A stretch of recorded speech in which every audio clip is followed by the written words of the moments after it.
SSC का हमेशा से ये पैटर्न है कि एसएससी हमेशा अगर 25 का सवाल पूछ रहा है तो 25 में से 20 से 21 सवाल बहुत आसान रहते हैं, मतलब उसमें आपको पेन उठाने की जरूरत भी नहीं पड़ेगी। मॉक में स्कोर कितने आते थे आपके प्रीलिम्स में? सर मॉक में जो मेरा फर्स्ट मॉक था मेरे को अभी तक याद है, उसमें मेरे 99 मार्क्स आए थे।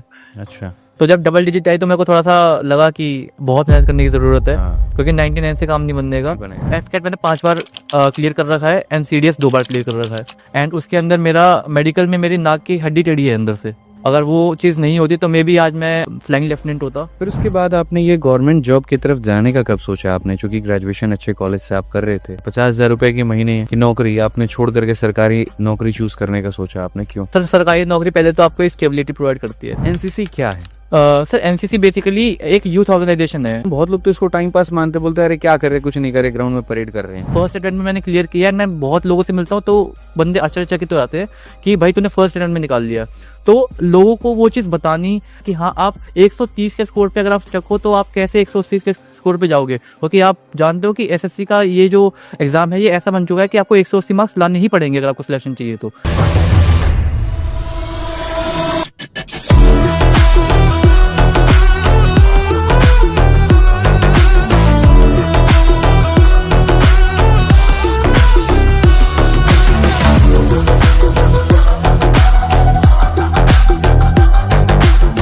जय हिंद दोस्तों, स्वागत है आप सभी का आपके अपने परिवार और इस सिलेक्शन की सीरीज में। सिलेक्शन की सीरीज में मेरे भाई आज हमारे साथ में हमारे स्टूडियो में मौजूद है मिहिर, जिन्होंने पूरे भारत में बहुत ही शानदार पद सीजल 2024 के माध्यम से प्राप्त किया है और वो है एएसओ सीएसएस। सेंट्रल सेक्रेटरीट की नौकरी अपने आप में बहुत बढ़िया मानी जाती है, स्पेशली वो बच्चे जो दिल्ली के हैं, हरियाणा के, यूपी के, राजस्थान के और जो दिल्ली में ही परमानेंट जॉब करना चाहते हैं। और पहली अटेम्प्ट में ही हमारे मिहिर ने जो है वो सीएसएस की नौकरी प्राप्त की है। तो कैसे हैं मिहिर आप? सर बहुत अच्छा हूँ सर, आपसे मिलकर और अच्छा हो गया हूँ। हाँ चलिए, बहुत बढ़िया। कैसा लग रहा है आज आपको पॉडकास्ट में? सर बहुत अच्छा लग रहा है सर, और मौका मिलेगा और यूथ को इंस्पायर करने का कि जो फर्स्ट अटेम्प्ट में क्लियर कर सकते हैं, जिनमें कैलिबर है, उनको गाइड करने का। So everything is just fine. बहुत बढ़िया रहा आपका रिजल्ट, और मैं इस पॉडकास्ट के माध्यम से अपने सभी दर्शकों को ये बताऊंगा यहाँ पर कि किस तरीके से आप तैयारी में और चार चांद लगा सकते हैं। और जैसे मिहिर जैसे काफ़ी ऐसे छात्र हैं जिन्होंने पहली अटेम्प्ट में ना सिर्फ सिलेक्शन लिया बल्कि रैंक भी फोड़ा है, और आप भी ऐसा कर सकते हैं। तो इसलिए इस वीडियो को शुरू से लेकर के अंत तक देखिएगा और सारी बातों को समझिएगा, और जो महत्वपूर्ण पॉइंट निकले उसको फॉलो करने की ज़रूर कोशिश करिएगा। तो मिहिर, सबसे पहले आप ये बताइए, आप बिलोंग कहाँ से करते हैं? सर बिलोंग तो मैं वैसे बेसिकली विराटनगर करके एक कस्बा है राजस्थान के अंदर, जयपुर जिले में पड़ता है वो। एंड विराटनगर के अंदर एक हमारा जो पैतृक गांव है चतरपुरा, मैं वहाँ से बिलोंग करता हूँ सर। ठीक है, लेकिन अभी तो आप दिल्ली में रह रहे हैं। हाँ जी सर, एक्चुअली क्या था कि जब मेरे पापा 13-14 साल के थे तो मेरे पापा के पापा यानी कि मेरे दादाजी वो एक्सपायर हो गए थे। तो पापा ने सारा जो जिम्मेदारी का बोझ कह सकते हैं उसको, वो सारा अपने कंधों पे लिया एंड दादी जी के साथ मेरे दिल्ली आ गए। एंड वो वक्त है और आज का वक्त है, हम दिल्ली में ही सेटल्ड है। ओके, तो आपने मिहिर जो है वो स्कूलिंग कहाँ से की? सर स्कूलिंग मेरी 1st to 10th मेरी विवेक विहार में एक स्कूल है, दयानंद मॉडल सेकेंडरी स्कूल, मैंने वहाँ से अपनी 10th करी है। उसके बाद मेरा बिकॉज वो स्कूल 10th तक था तो मेरे को स्कूल चेंज करना पड़ा। एंड 11th-12th मेरी सेंट जोसेफ्स अकेडमी सविता विहार में स्कूल है, मैंने वहाँ से करी है। दिल्ली की सबसे बढ़िया स्कूल 1 से 10वीं के लिए? सर मेरा स्कूल था। और 12th करने के लिए सबसे बेस्ट स्कूल? सर वो भी मेरे को मेरा ही लगता है, बिकॉज क्या है कि जब मैं 11th-12th में आ गया, बिकॉज 1st से 10th तक मेरा एक बेस काफ़ी अच्छा बन चुका था। एंड 11th-12th में बिकॉज जो मेरा स्कूल था वो कॉन्वेंट स्कूल था, एक क्रिश्चियनिटी स्कूल था। तो वहाँ पे एक ये चीज़ थी जो मेरे को बहुत आगे इम्पोर्टेंट मेरे को लगी कि जो इंग्लिश स्पीकिंग थी वहाँ पे उसको जोर दिया गया था काफ़ी। तो वो आपको कॉम स्किल्स पे बहुत वर्क करने को हेल्प करता है। जब आप एक इंग्लिश जैसी लैंग्वेज जानते हो, एक फॉरेन लैंग्वेज जानते हो, तो आपके अंदर एक इंटरनली एक कॉन्फिडेंस बूस्ट होता है। तो जब आपके अंदर कॉन्फिडेंस रहता है तो आप सारे काम बहुत इजीली कर पाते हो। चलो मिहिर, उसके बाद में ग्रेजुएशन कहाँ से किया आपने? हाँ सर, तो ग्रेजुएशन मैंने अपनी दिल्ली यूनिवर्सिटी में एक कॉलेज है श्री अरबिंदो कॉलेज, मैंने वहाँ से करी थी सर। मालवीय नगर में? जी सर, मालवीय नगर में। तो वहाँ से कौन सा कोर्स लिया था आपने? सर मैंने बीएससी ऑनर्स इलेक्ट्रॉनिक्स की थी। अच्छा, तो शुरू से सोचा था आपने कि ग्रेजुएशन दिल्ली यूनिवर्सिटी से करना है या फिर बीटेक या कुछ और का प्लानिंग था? नहीं सर, एक्चुअली हर कोई साइंस वाला बंदा पहले कभी ना कभी तो जेई ट्राई करता है, जो आईआईटी का एग्जाम होता है। एंड मैंने भी जेई दिया था एंड मैंने जेई क्रैक कर लिया था। बट द थिंग इज कि उसमें मेरी रैंक इतनी अच्छी नहीं थी कि मेरे को एनआईटी या फिर आईआईटी मिल पाए। सो मेरे को आईपी यूनिवर्सिटी का कॉलेज मिलता। आईपी यूनिवर्सिटी दिल्ली में काफ़ी प्रेस्टिजियस कॉलेज है उसके अंदर, बट मेरा तो बिकॉज फैमिली कंडीशन भी आपको कहीं ना कहीं भी देखनी पड़ती है। आपके पास 1 लाख 2 लाख हर साल होने चाहिए सिर्फ फीस देने के लिए, एंड उसके बाद आपके पास एक प्रेशर मेंटली बन जाता है कि अगर आप 1 लाख 2 लाख रुपए दे रहे हो तो आपको कहीं ना कहीं पे एक अच्छा पैकेज हिट करना पड़ेगा। तो वो मेंटली प्रेशर मैंने अपने आप को थोड़ा सा उससे दूर रखा, एंड मैंने इंश्योर किया कि दिल्ली यूनिवर्सिटी भी एक बहुत प्रेस्टिजियस यूनिवर्सिटी है, अगर मैं वहाँ से बीएससी करता हूँ तो एक बेटर ऑप्शन मेरे लिए रहेगा। एंड मैं अपने साथ साथ अपने जो सॉफ्ट स्किल्स है उनको भी ग्रूम करता रहूँगा। एंड बिकॉज मैंने अपने जब मैं ग्रेजुएशन फेज में था तो वहाँ पे मैंने एनसीसी भी ज्वाइन की थी, नेशनल कैडेट कोर। तो नेशनल कैडेट कोर के अंदर जब मैं गया तो वहाँ पे भी एक्सपोजर अच्छा मिला। वहाँ पे मैंने एक आरडीसी का बहुत प्रेस्टिजियस कैंप होता है, रिपब्लिक डे कैंप, एंड एक पीएम रैली होती है जिसमें हम हमारे देश के जो प्रधानमंत्री हैं उनको सल्यूट देते हैं। तो वो पीएम रैली मैंने कर रखी है। एंड आरडीसी के लास्ट कैडेट के अंदर मैं आउट हो गया था। आउट भी नहीं हुआ था, मैं रिजर्व में था ऑल इंडिया बेस्ट कैडेट के में, जिसके अंदर क्या है, दिल्ली के अंदर हर स्टेट से 2 बंदे सिलेक्ट होते हैं, तो पूरी दिल्ली में से उन 2 बंदों में मैं सिलेक्ट हुआ था। चलिए बहुत बढ़िया। फिर उसके बाद आपने ये गवर्नमेंट जॉब की तरफ जाने का कब सोचा आपने? चूंकि ग्रेजुएशन अच्छे कॉलेज से आप कर रहे थे, ठीक है, तो आप उस फील्ड में जा सकते थे, कोई प्राइवेट कंपनी में आप जा सकते थे, ठीक है, तो फिर आप अचानक से इसमें कैसे आए? Exactly sir. सर तो क्या हुआ कि मैंने एग्जाम्स दिए। इनिशियली मेरे को एसएससी के बारे में नहीं पता था, तो इनिशियली क्या है कि मैं बिकॉज एनसीसी मैंने की थी तो एक मिलिट्री की तरफ मेरा झुकाव पड़ गया था कहीं ना कहीं पे। तो एनसीसी से एक हमारी स्पेशल एंट्री होती है, एक तो उसके थ्रू हम डायरेक्ट बिना एग्जाम के हम एसएसबी दे सकते हैं। एसएसबी का एक इंटरव्यू होता है 5 दिन का, हम उसमें हम डायरेक्टली जा सकते हैं। एक तो उसकी तरफ उसके थ्रू हम जा सकते हैं आर्मी के अंदर, एक उसके अलावा हम एग्जाम्स भी दे सकते हैं, जैसे सीडीएस हो गया, एफकेट हो गया। तो एफकेट मैंने 5 बार क्लियर कर रखा है एंड सीडीएस 2 बार क्लियर कर रखा है।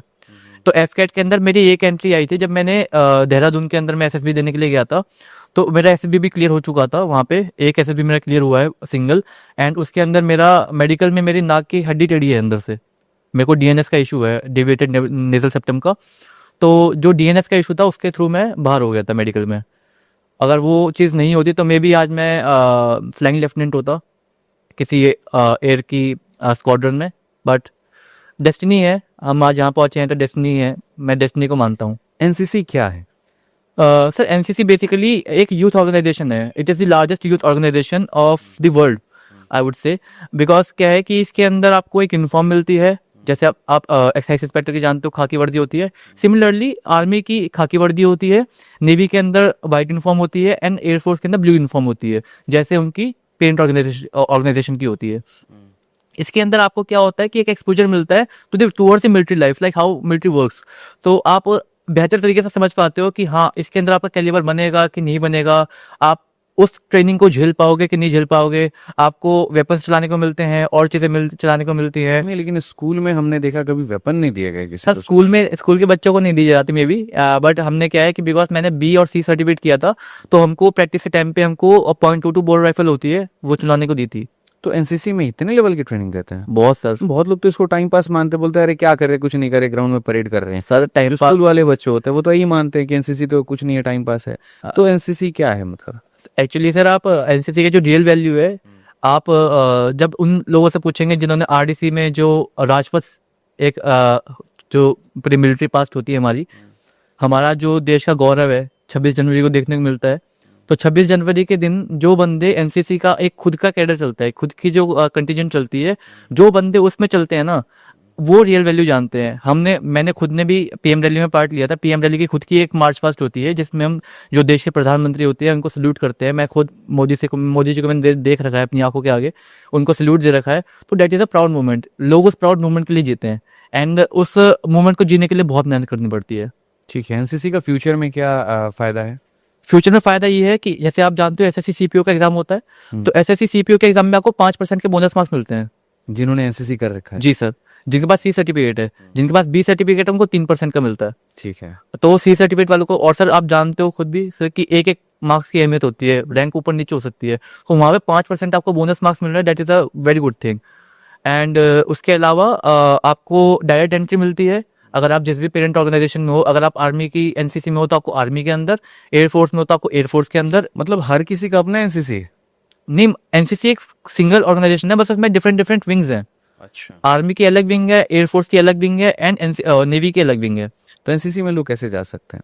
सर अपने कॉलेज के थ्रू एडमिशन ले सकते हैं वो, क्यों स्कूलिंग से नहीं जा सकते? स्कूलिंग में भी जा सकते हैं। तो सबसे पहली एंट्री कहाँ से होती है एनसीसी में? सर सबसे पहले एंट्री स्कूलिंग से होती है। कौन से 3 सर्टिफिकेट होते हैं, एक ए, एक बी और एक सी। ए सर्टिफिकेट तो आप जब आप 9th-10th में होते हो तभी आप कर सकते हो परस्यू। उसके अलावा आपके पास जो बी सर्टिफिकेट है उसके लिए आपको 11th-12th में होना मैंडेटरी रहता है, और सी सर्टिफिकेट के लिए आप ग्रेजुएशन में होनी जरूरी हो। तो ये 3 जगह से आप जा सकते हैं ना? जी इस सर। क्लास के पहले आप एनसीसी में जाना चाहे तो नहीं जा सकते? नहीं नहीं सर, उससे पहले तो आपका स्काउट एंड गाइड का कुछ प्रोग्राम होता है, वो भी आप चूज कर सकते हो। हाँ मतलब, लेकिन वो रियल एनसीसी नहीं है। हाँ वो एक अलग चीज है। ठीक है। और एनसीसी में कितने साल तक रहना पड़ता है? सर 3 साल का बी और सी सर्टिफिकेट प्राप्त अगर हम जी करना सर, चाहें। वो बी और सी का, बी सर्टिफिकेट के लिए आपको 2 साल, एंड देन उसका नेक्स्ट ईयर सी सर्टिफिकेट के लिए होता है। तो क्या एनसीसी के जैसे रोज 9 घंटे 8 घंटे इतने देने कैसे? नहीं नहीं सर, उसकी आपकी फॉलिंग्स होती हैं एंड मजा आता है सर, बहुत अच्छा एक्सपीरियंस होता है वो। कितना घंटे रोज देना होता है? मुश्किल से मुश्किल सर 2 से ढाई घंटे आपके कॉलेज आवर्स में हो जाता है वो। हाँ कॉलेज आपको अलग से टाइम देने की जरूरत नहीं है। ठीक है। जो लोग एनसीसी ज्वाइन किए होते हैं, जी जो कॉलेज का शेड्यूल होता है उसी दौरान में उनको। जी जी सर, एंड ऊपर से क्या है, बिकॉज ये ऑर्गेनाइजेशन बहुत अच्छी है, इवन दो जो प्रोफेसर होते हैं वो खुद भी रिकमेंड करते हैं बच्चों को, तो आपके अटेंडेंस में भी कोई इशू जनरली नहीं पड़ता। मेरे अटेंडेंस में भी कोई इशू नहीं पड़ा था, मेरे प्रोफेसर बहुत कोऑपरेटिव थे, उन्होंने मेरे को हेल्प किया अटेंडेंस वगैरह पूरी करने में भी। एनसीसी से पॉलिटिक्स में जा सकते हैं? सर सही बताऊं तो हमारा एनसीसी में ये था कि पॉलिटिक्स की हम बात भी नहीं करते थे, बिकॉज आप आर्मी और एयरफोर्स और नेवी में जा रहे हो, that is a very different thing from politics. आप आर्मी में रह के पॉलिटिक्स बात कर सकते हो। Difference between NCC and RSS, बहुत लोग दोनों को सेम मान लेते हैं। नहीं नहीं सर, दोनों अलग है। हाँ, तो ये समझना बहुत जरूरी है यस सर, कि NCC is for the nation. Yes ठीक है, यस जहाँ आप सर्व कर रहे हैं और Absolutely. किसी ग्रुप को ज्वाइन करके, जैसे आर्मी है या इस तरीके से। जी, और आरएसएस एक संगठन है, वो एक अलग चीज है। Exactly sir. ठीक है, बहुत बढ़िया। फिर एनसीसी के बाद आपने क्या किया? सर एनसीसी के बाद मेरा बिकॉज ग्रेजुएशन पूरा हो चुका था 2022 के अंदर, अप्रैल 2022 के अंदर हमारा ग्रेजुएशन पूरा हो चुका था, मैं कॉलेज से निकल चुका था उस टाइम पे। तो शुरू में तो समझ में नहीं आ रहा था कि क्या करें, बिकॉज मैं गवर्नमेंट जॉब मतलब सिविल जॉब के लिए अप्लाई कर रहा था, प्राइवेट जॉब्स के लिए अप्लाई कर रहा था, एंड कहीं से रिस्पॉन्सिव मेरे को इतने बेहतर मिल नहीं रहे थे, एंड अच्छा पैकेज भी नहीं मिलता बीएससी के बाद। तो मेरे नेबर में एक भैया थे, उन्होंने मेरे को बताया था एक कंपनी के बारे में, तो मैंने वहाँ पे जॉब करनी शुरू करी सितंबर 2023 से, एक प्राइवेट जॉब कंपनी थी? सर आई एनर्जाइजर करके कंपनी है, बीपीओ है बेसिकली एक। तो बीपीओ में आपको एक बेहतर चीज़ ये मिलती है कि आपको वहाँ पे इंटरनेशनल क्लाइंट्स मिलते हैं। तो मैं टी मोबिल करके एक कंपनी है यूएस की, तो मैं उसके लिए काम किया करता था as assistant customer service representative. तो अच्छा पैकेज था मेरा वहाँ पे, अच्छा मैं अर्न कर लेता था। तो 1 साल 3 महीने मैंने वहाँ पे काम अर्न कर लेते थे? सर ईयरली बताऊँ तो 6 से 7 के बीच में। 6 से 7 लाख रुपए साल का कमा लेते थे? जी सर। ठीक है। काम क्या था? काम ये था सर कि वहाँ पे जो लाइक जैसे हमारा जियो एंड एयरटेल रहता है हमारे यहाँ पे, तो कई बार हमको नेटवर्क के इशू रहते हैं, तो हमको टेक्निकल असिस्टेंस देनी पड़ती थी कस्टमर्स को, तो वो चीज़ का हमारा मेन था। तो फिर आपने वो जॉब क्यों छोड़ा? 50,000 रुपए की महीने की नौकरी आपने छोड़ करके सरकारी नौकरी चूज करने का सोचा आपने, क्यों? सर सरकारी नौकरी पहले तो आपको स्टेबिलिटी प्रोवाइड करती है सर, लाइफ टाइम कोई भी बंदा बीपीओ में काम नहीं कर सकता, पहली चीज़ तो। दूसरी चीज़ तो ये है कि सर बिकॉज नाइट शिफ्ट थी मेरी, एंड नाइट शिफ्ट के अंदर आपका जो वर्क लाइफ बैलेंस है वो आप कभी भी मेंटेन नहीं कर पाते। मतलब मैं आप लगा के चलिए, मैं रात में जाता था, सुबह आकर सोता था, फैमिली से कोई इंटरेक्शन नहीं, नथिंग, एंड दोस्तों से मिलना जुलना बिल्कुल खत्म। मतलब पैसे तो आ रहे थे लेकिन पैसे में सुकून कहीं नहीं आया। जी सुकून नहीं था। दुनिया ये देख लेगी फिगर्स में 50,000 रुपए, हाँ वो है। ग्रेजुएशन के बाद, वो भी औरबिंदो कॉलेज से। जी, क्या जी। क्या बंदे ने ना बीटेक की ना कुछ की, बिल्कुल सर। लेकिन वो ये नहीं समझ रहे हैं कि बंदा पूरी रात सेक्रीफाइस कर रहा है, दिन में ये सो रहा है, ठीक है, ना लोगों को मिलना ना बाकी चीजें करना, और उसके बाद भी आप खुश नहीं हो उस चीज को लेकर के। ठीक है। Exactly, sir. हाँ, तो फिर अब आगे कैसे सोचा फिर आपने आगे का? तो सर मैं ना एक डेस्टिनी मानता हूँ अपनी, कि मैं आज जिस जॉब पे लैंड किया हूँ ये मेरी डेस्टिनी है, तो टोटली डेस्टिनी है। बिकॉज मेरा 2023 का अटेम्प्ट जो आया था उस टाइम मेरे को कुछ सोचा कैसे गवर्नमेंट जॉब में? जी जी सर बिल्कुल, मैं वही बता रहा हूँ कि 2023 का मैंने अटेम्प्ट नहीं दिया था, उस टाइम मेरे को पता भी नहीं था क्या होता है एसएससी। उस टाइम मैंने जैसे बताया कि मेरे को मिलिट्री का थोड़ा ज़्यादा पता था, सीडीएस वगैरह का। तो एक्चुअली क्या था कि आज से 10 साल 12 साल पहले की बात है कि मेरी एक बुआ जी हैं, तो मेरी बुआ जी की एक ननद थी, ठीक है, तो she was quite into this astrology thing. तो मेरा खुद का परिवार भी मतलब पूरा क्या है, बिकॉज मैं खुद भी पंडित हूँ, तो मतलब हमारा जो पूरी फैमिली एंसेस्ट्री है सारी पंडिताई में रही है, हाँ, एस्ट्रोलॉजी वगैरह में, ठीक है, हाथ वगैरह देखने में, कुंडली देखने में। तो उनका जो मतलब मेरी बुआ जी ऐसे कहते थे कि जो जो वो कहती थी ना वो सब रियलिटी में सच होता था। एंड उस टाइम बिकॉज मैं भी 14-15 साल का रहा हूँगा, तो 14-15 साल के बालक में उतनी मतलब बुद्धि नहीं थी या फिर क्या नहीं थी, मैं उस चीज़ को उतना सीरियसली नहीं लेता था। मेरे को लगा ठीक है कह दिया इन्होंने। उन्होंने मेरा हाथ देखा खुद से बुला के, अच्छा। एंड उन्होंने मेरे को बोला कि ला अपना हाथ दिखा। मैंने अपना हाथ दिखाया एंड शी सेड कि तू गवर्नमेंट सर्विस में लगेगा, उसके तरफ जाइयो एंड तू गवर्नमेंट सर्विस कब लगेगा। कह दिया था? हाँ, बिल्कुल देख के। बिल्कुल सर, ये नहीं बताया कब जाओगे, लेकिन ये बोला कि Exactly, sir. सर्विस में जाओगे। उन्होंने कहा था, उन्होंने मेरे को डेस्टिनी बता दी थी कि मेरी डेस्टिनी ये है। एंड आप ये चीज़ समझिए कि सर मेरे को जब मैंने 2023 में दिसंबर के महीने में अपना रिज़ाइन दे दिया था कंपनी से, उस टाइम मेरे को कोई अंदाज़ा नहीं था कि मैं क्या करूँगा क्या नहीं करूँगा। मेरे माइंड में कुछ भी, मेरे को गवर्नमेंट सर्विस का था बट मेरे को एसएससी के बारे में कुछ नहीं पता था। देन मैंने पूरा जनवरी का महीना मैंने अपना रिसर्च के ऊपर लगाया कि मेरे को क्या बेटर ऑप्शन मैं देख सकता हूँ। उस टाइम मेरे को CHSL, MTS, CGL, CPO इन सब एग्जाम्स के बारे में पता चला। तो उस टाइम मेरे को लगा कि मेरे को किसी चीज़ को टारगेट करना चाहिए, तो वो CGL है। तो मैंने CGL को टारगेट करके मैंने फरवरी 2024 मेरे को अभी तक याद है, उस दिन से मैंने तैयारी करनी अपनी शुरू करी। एंड लगा लो आप जनवरी 20 को मेरा पेपर था मेंस का, तो लगभग 11 महीने की तैयारी मैंने टोटली करी इसके ऊपर डेडिकेटेडली। 11 महीने के अंदर में आपने एसएससी फोड़ दी? Exactly sir. अच्छा, शुरू कैसे किया था तैयारी आपने? सर शुरू मैंने एक्चुअली पहले एक जगह से मैंने कोर्स लिया था एंड कोर्स बहुत स्लो चल रहा था। वो पढ़ाने का सर हर टीचर बहुत अच्छा पढ़ाता है, मैं तो पहले ही मानता हूँ, लेकिन जो पेस था वो पेस बन नहीं रहा था जो मेरे को पेस चाहिए था कि मतलब फास्ट मैनर में चीज़ें हों। At the end of the day मेरे को ये भी देखना था कि मेरे जो एग्ज़ाम रहेगा सितंबर में हमारा प्री था, तो सितंबर से पहले पहले यानी कि 3 महीने पहले मेरा पूरा सिलेबस कंप्लीट हो जाए, तो that was near to impossible. तो मैंने क्या करा कि उसके अंदर मैंने सबसे पहली चीज़ जो करी कि मैंने अपना शिफ्ट किया खुद को। मैंने बेशक कोर्स ले लिया था, उसको मैंने इसलिए रखा कि अगर मान लो कभी को मेरे को कोई कंसेप्ट समझ में नहीं आता है तो मैं उसमें से देख लूंगा, लेकिन फॉर्चुनेटली मेरे को उसकी ज़रूरत नहीं पड़ी। मैंने अपने आप को टोटली 180 डिग्री शिफ्ट ले लिया मैंने यूट्यूब पे। फिर मैंने यूट्यूब से तैयारी करनी शुरू करी। यूट्यूब से मैंने अपने वर्ड ऑफ माउथ से जो टीचर फेमस थे, and you are also one of them, so word of mouth से जितने दोस्तों ने मेरे को बताया कि हाँ इन से पढ़ना चाहिए तेरे को, ये बेहतर टीचर रहेंगे तेरे लिए। एंड हर टीचर का एक अलग पर्सोना है, हर टीचर का एक अलग ऑरा है पढ़ाने का।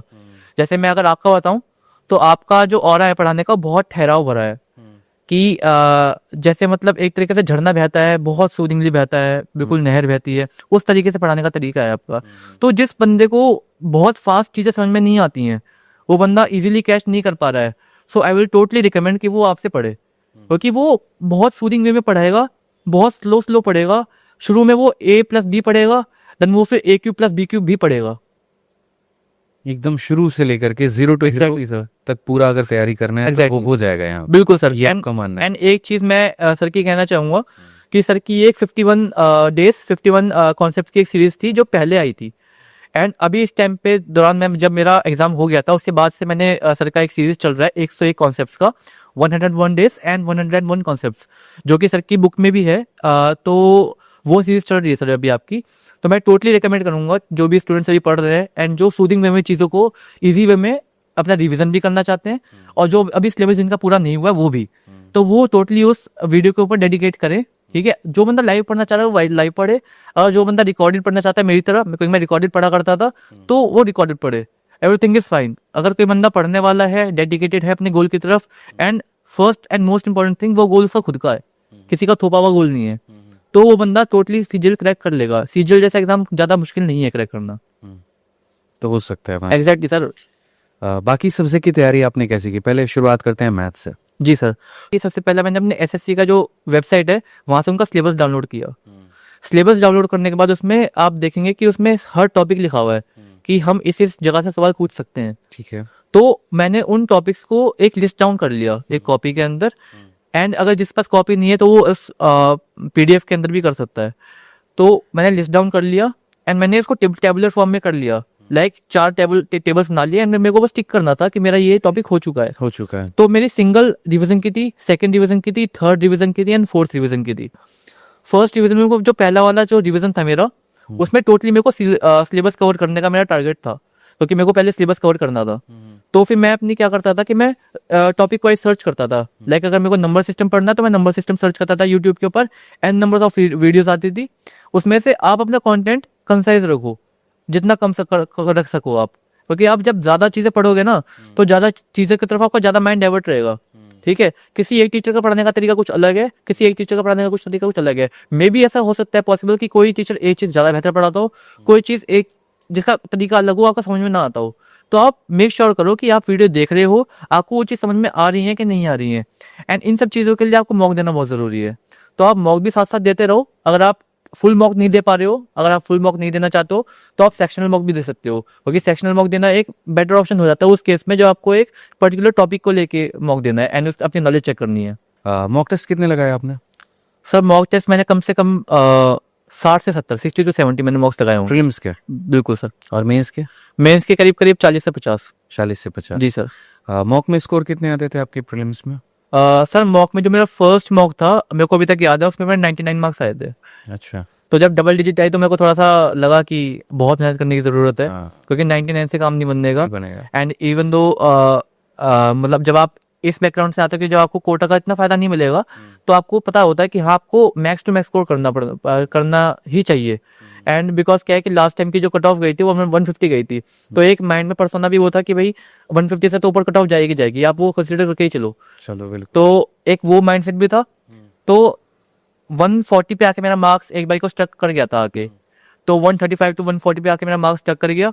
एंड देन मैंने वो सबसे गोल्डन पीरियड था, मैं अपना जो समझता हूँ वो सबसे गोल्डन पीरियड था, जिसमें मैंने खुद को देखा अंदर झांक के कि हाँ मैं कहाँ पे गलतियां कर रहा हूँ एंड कहाँ पे मेरे को और बेहतर करने की जरूरत है। वो पोर्शन था, वो टाइम था कि जब मैंने एक आर्ट ऑफ स्किपिंग सीखी, क्योंकि जब आप मॉक देते हो तो मॉक में आप आर्ट ऑफ स्किपिंग सीख जाते हो। एंड जब आप आर्ट ऑफ स्किपिंग सीख गए ना, तब आपके पास रियल टाइम जब आप एग्जाम दे रहे होते हो तो आप बेस्ट देते हो अपना, क्योंकि उस टाइम पे आप मुश्किल क्वेश्चन को छोड़ते हो, इजी क्वेश्चन को पकड़ते हो। एंड एसएससी का हमेशा से यही पैटर्न है कि एसएससी हमेशा अगर 25 का सवाल पूछ रहा है तो 25 में से 20 से 21 सवाल बहुत आसान रहते हैं, मतलब उसमें आपको पेन उठाने की जरूरत भी नहीं पड़ेगी। तो आप उन 20 क्वेश्चन को टारगेट करो, ना कि उन 5 क्वेश्चन को। वो 5 क्वेश्चन बाद में भी आप देख सकते हो।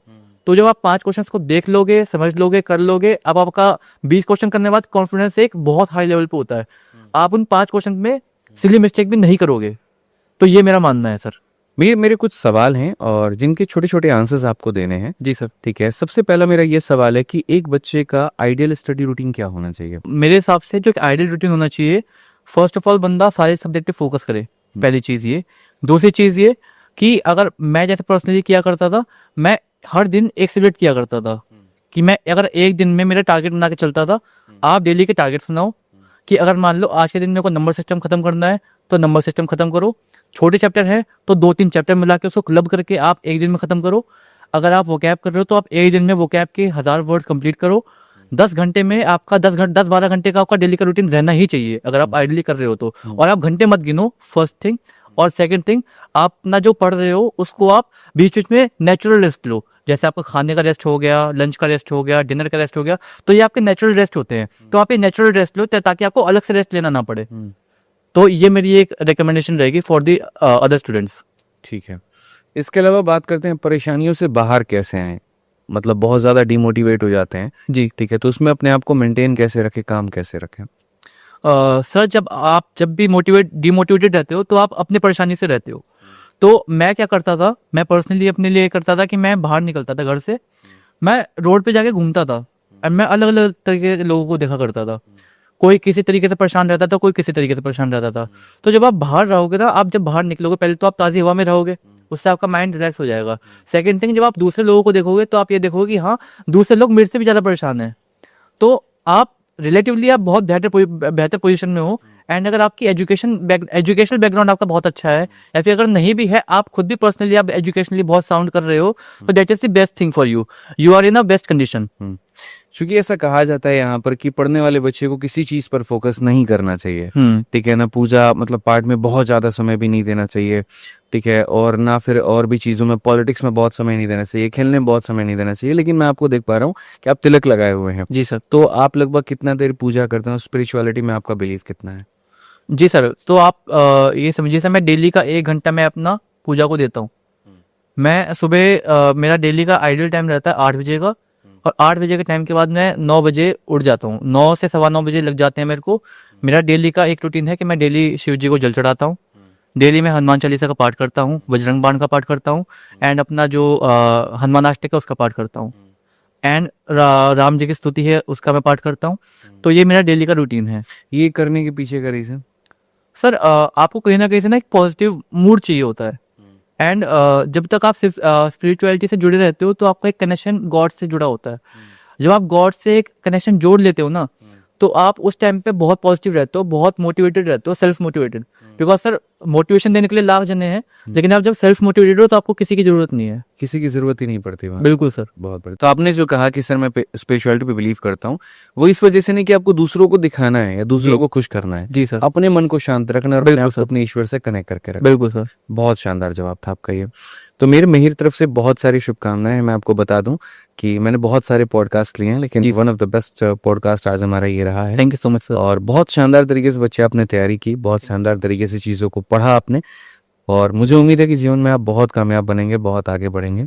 और आज एक CSS में आप और भी धीरे धीरे प्रमोशन लेकर के आप लाइफ में आगे बढ़ो और ऐसे ही देश की सेवा करो। बिल्कुल। बाकी बच्चों के गाइडेंस के लिए क्या करना चाहेंगे आप, या क्या आपने कोई प्लानर सोचा है आपने आगे? जी सर, बिल्कुल सर। एक्चुअली मेरा एक पर्सनल गोल है, हर किसी का एक पर्सनल गोल बनाना चाहिए, और मेरा पर्सनल गोल ये है कि मेरे को नेक्स्ट 5 इयर्स के अंदर अराउंड 10,000 सिलेक्टेड बंदे ऐसे प्रिपेयर करने हैं जो अभी इस टाइम पे स्टक है, जो कैलिबर रखते हैं बट किसी ना किसी कारण से वो स्टक है due to student problems and due to family problems. So मैंने खुद का एक यूट्यूब चैनल अभी क्रिएट किया है, ASON CSS मिहिर शर्मा के नाम से, लोग सर्च भी कर सकते हैं। एंड मेरा खुद का भी एक इंस्टाग्राम प्रोफाइल है ASO.मिहिर शर्मा के नाम से। तो कोई भी बंदा किसी भी तरीके से मेरे से कनेक्ट कर सकता है through all that channels, through all that handles. And मेरा पर्पस ये है कि मैं अगले 10 साल, अगले 15 साल, जब तक मतलब एक यूथ में एक स्पिरिट रहता है, एक जोश रहता है, जब तक मेरे में वो जोश है, तब तक मैं और बंदों को एक बेहतर लाइफ देने के लिए मैं प्रमोट कर सकूं। कैसे आप पढ़ा करके करेंगे, गाइडेंस देके करेंगे? सर मैं पर्सनली अब आपको ऐसा मानता हूँ कि मैं गाइडेंस एक अच्छी दे सकता हूँ, बेहतर लोगों को दे सकता हूँ, बिकॉज मैं उस फेज से निकला हूँ खुद। फर्स्ट अटेम्प्ट में मैंने क्लियर किया है। मैं बहुत लोगों से मिलता हूँ तो बंदे आश्चर्यजनक हो जाते हैं, आश्चर्यचकित हो जाते हैं कि भाई तूने फर्स्ट अटेम्प्ट में निकाल लिया। तो लोगों को वो चीज़ बतानी, लोगों को वो चीज़, ये चीज़ बताना कि हाँ आप 130 के स्कोर पे अगर आप स्टक हो तो आप कैसे 180 के स्कोर पे जाओगे, क्योंकि आप जानते हो कि SSC का ये जो एग्जाम है ये ऐसा बन चुका है कि आपको 180 मार्क्स लाने ही पड़ेंगे अगर आपको सिलेक्शन चाहिए तो वो स्टूडेंट प्रॉब्लम से आप कैसे निकलोगे, फैमिली प्रॉब्लम से कैसे निकलोगे, उसके लिए मैं एक बहुत अच्छी गाइडेंस लाना चाहता हूँ। डिफरेंट टाइप की वीडियोस लेके आऊँगा, खुद की भी मैं अपना जर्नी लेके आऊँगा। तो ये सब मेरा मोटिव है सर। चलिए, बहुत बढ़िया लगा मिहिर आपकी बातों को सुन करके, और ये जो गोल है आपका ये भगवान ज़रूर पूरा करें, ठीक है? बाकी जीवन में बहुत कामयाबी मिले आप। Thank you so much. और हमारे दर्शकों से भी ये बात कहेंगे कि देखो बच्चों, आप लोग भी पढ़ाई करो। जीवन में बस एक बात कहेंगे, निराशा के पीछे मत भागो कि कोई एग्जाम नहीं निकला तो हम डिप्रेस्ड हो गए और ऐसे हो गए। बिल्कुल भी नहीं भाई यार, बहुत अपॉर्चुनिटीज़ है। ये सरकारी नौकरी इतनी सारी अलग अलग परीक्षाओं की निकल रही होती है ना, आप अगर किसी न किसी में अप्लाई करोगे तो हो जाएगा। बस मेहनत ईमानदारी से होनी चाहिए, उसमें कहीं पर कोई डिस्ट्रैक्शन नहीं होना चाहिए, कहीं पर आपको कोई ध्यान नहीं देना कि कौन क्या कर रहा है क्या नहीं कर रहा है, सिर्फ अपने आप के ऊपर में फोकस करना है।